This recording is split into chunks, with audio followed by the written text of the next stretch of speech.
I will be with you in just one moment. I just gotta quickly finish this part right here in Watch Dogs. The first one, not the second one. And... Okay.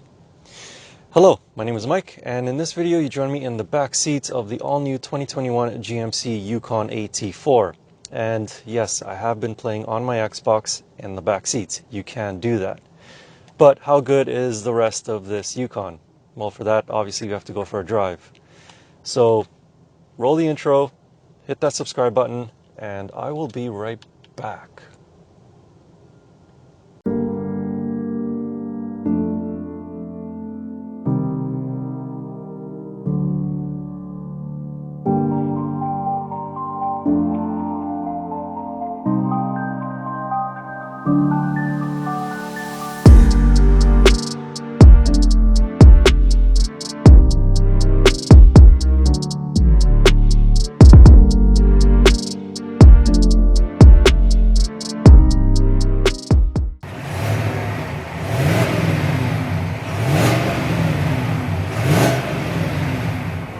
Okay, so now that we're on the road, let me tell you a little bit about what's under the hood of this 2021 GMC Yukon.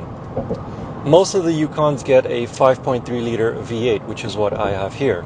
The top Denali trim gets a 6.2 liter V8. And you can also get a 3 liter inline 6 turbo diesel.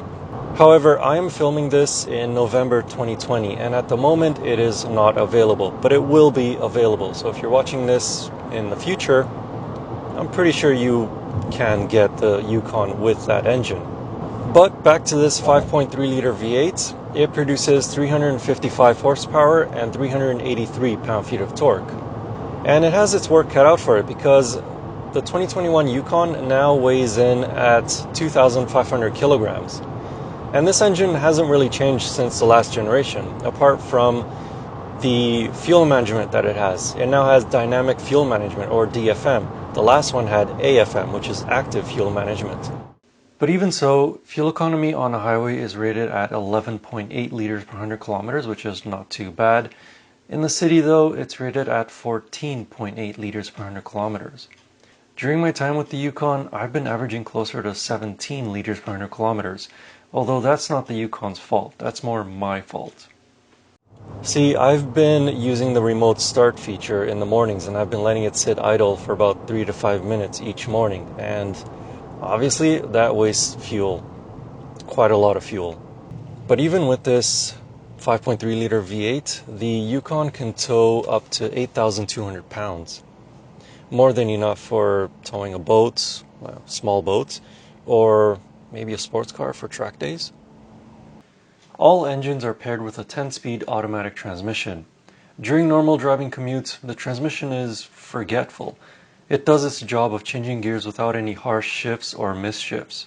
It's only when you stomp on a throttle pedal that it feels a tad on the slow side to downshift. But when I say slow, I mean less than half a second, so not too long. One of the biggest changes to this 5th generation GMC Yukon is the addition of air suspension and fully independent rear suspension.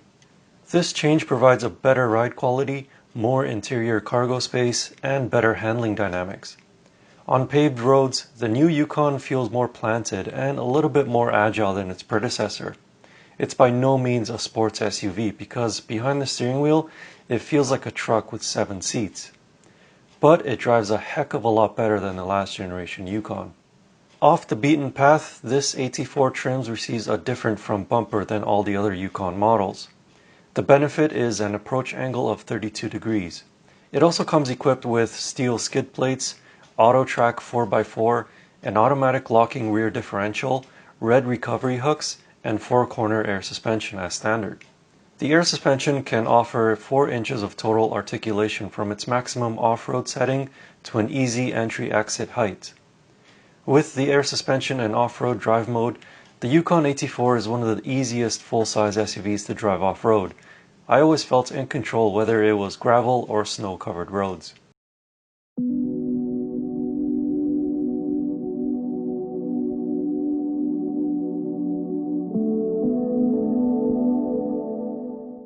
The ride quality has taken a huge leap forward thanks to the independent rear suspension and air ride. This new Yukon does a far better job of just gliding over bumps and road imperfections on both city streets and on highways. The only minor hiccup is that really deep potholes can upset the chassis and you really feel the bump into the cabin. But for long distance road trips, this air suspension is fantastic and I would definitely recommend you option it with your Yukon. The new Yukon grew in size with most of that space going to the rear passengers. Front occupants have plenty of space regardless if you're tall like myself at 6'4" or if you're shorter. The front seats can be raised to a ridiculous height so that even the shortest of drivers can look down on other motorists. Getting in and out of the front or rear seats is easy thanks to the powered deployable side steps. But if you are relegated to the second row or the third row, you'll have plenty of space. The second row seats can recline and slide forwards or backwards. At the pull of a lever, they can fold flat or lift up to allow easy access into the third row. And the third row can also push a button to let them get out much easier. The third row sees the biggest increase in passenger space.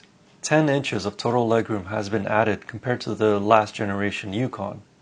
And finally, way in the back, the new 2021 Yukon also receives more cargo volume. It has 722 liters of cargo volume behind the third row, 2,056 liters up to the second row, and 3,048 liters with the third and second row seats folded. Folding the second and third row seats is a breeze thanks to the buttons in the trunk area for lowering and raising the third row and just lowering the second row. There are also buttons in the front next to the sunroof controls for lowering or raising the third row seats.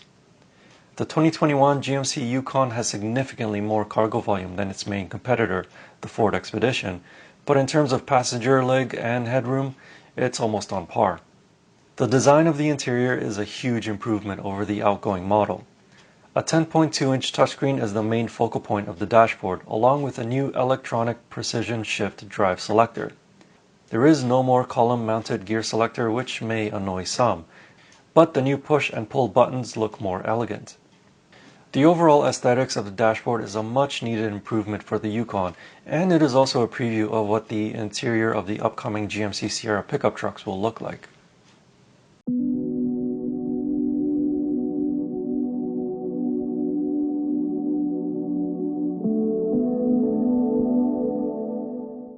With an as-tested price of almost $87,000 Canadian, the 2021 Yukon is very well equipped with gadgets and features. Most of the stuff that you'd expect from an SUV with this price tag is here, like heated and ventilated front seats, panoramic sunroof, wireless phone charging, hands-free power liftgate with the inner window portion also opening, LED headlights, and so on. The one odd thing is the absence of adaptive cruise control. It's not available on any trim except for the top Denali trim, and even then, it's part of a package. I'm still scratching my head as to the reasoning of only having it available on the top spec Yukon trim. There are a couple of gadgets that I do want to highlight though. Firstly is wireless Apple CarPlay and Android Auto. No more cables. As soon as you pair your smartphone via Bluetooth, the infotainment system and your phone will prompt you to allow access to either CarPlay or Android Auto. From then on, the system automatically connects once your phone is detected. One drawback of wireless CarPlay and Android Auto is that it uses more of your phone's battery. The second new feature of the GMC Yukon that I want to highlight is the rear entertainment system.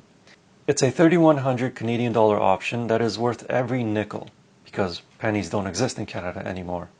The 12.6-inch touchscreens are mounted on the rear of the front seats and can be tilted. They have very good resolution and responsiveness and can display the navigation system. What's really cool though is that they can be used to mirror an Android phone, play movies or TV shows off of a hard drive, or play video games. You can connect your Xbox or PlayStation or any other console with an HDMI output to the rear entertainment system. There's a 120 volt power outlet between the front seats, and the Yukon can provide a Wi-Fi hotspot. On long family road trips, you'll never have to hear those dreaded words again. Are we there yet? So, in the end, is this 2021 GMC Yukon AT4 worth it? Well, being able to play Xbox games or PlayStation games from the back seats, or the very far back seats, yeah, I'd say it's worth it. Okay, so the Yukon also has a few other benefits. Firstly is that air ride suspension. It is fantastic. And if you need an SUV to carry stuff around, the Yukon is the one to do it in because it has so much cargo capacity. Sure, the engine is not as powerful as the one in the Expedition and it can't tow as much, but I think at 8,200 pounds of towing as this Yukon has, I'd say it's more than enough for most people's needs. So with all those positives, in my opinion, they outweigh the negatives. And on that basis, I would definitely recommend you take a look at the 2021 GMC Yukon if you're looking for a full-size American SUV. If you want to know more about this 2021 Yukon, I wrote a comprehensive and detailed review of it over on my website. You can find that link in the video description. And as always, I will see you in the next car or truck or maybe another full-size SUV. Anyway, thank you for watching. I'll see you in the next video. Now, if you'll excuse me, I got more games to play.